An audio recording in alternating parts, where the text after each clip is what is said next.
съм Любашки от Android България и днес сме на гости на Xperia Island в Сердика център, София. Здравейте, представяме Xperia Z таблет от Sony, като той е с 10-инча дисплей по диагонала, Mobile Bravia Engine 2, като това ви дава много добър контраст и картина на дисплея.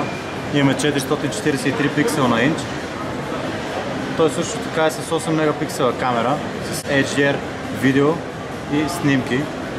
Това означава, че срещу светлината няма да имате тези сенки с нормалните камери, които по принцип се наблюдават. Той също така много важно за него е, че е водоустойчив. Няма проблем да го потопите до 1 метър и 30 минути под вода, нищо няма да му стане. Прахоустойчив, като дисплеят е залепен за стъклото. Това не позволява да влиза прах под стъклото и да ви разваля картината. Имаме Android Jelly Bean и 4-ядрен процесор, което му прави мощен като лаптоп. 1,5 ГГц всяко ядро, като всяко ядро работи самостоятелно спрямо другите компоненти на ядрото.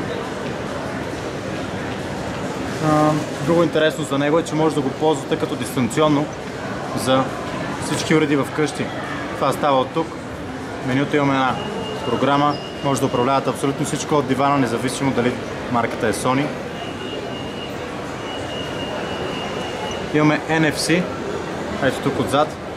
Чрез него може безжично да свързвате всякаква техника, телефони, таблети, телевизори, колонки, Bluetooth слушалки, безжично и да прехвърляте данни, както и картината от таблета.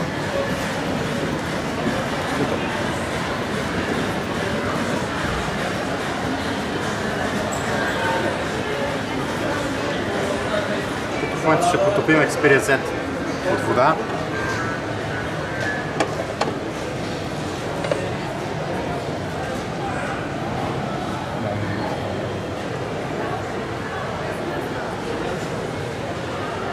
Както виждате, няма никакъв проблем.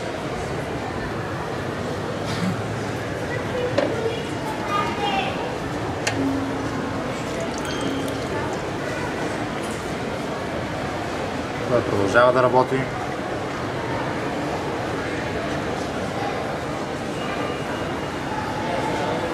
Абсолютно никакъв проблем.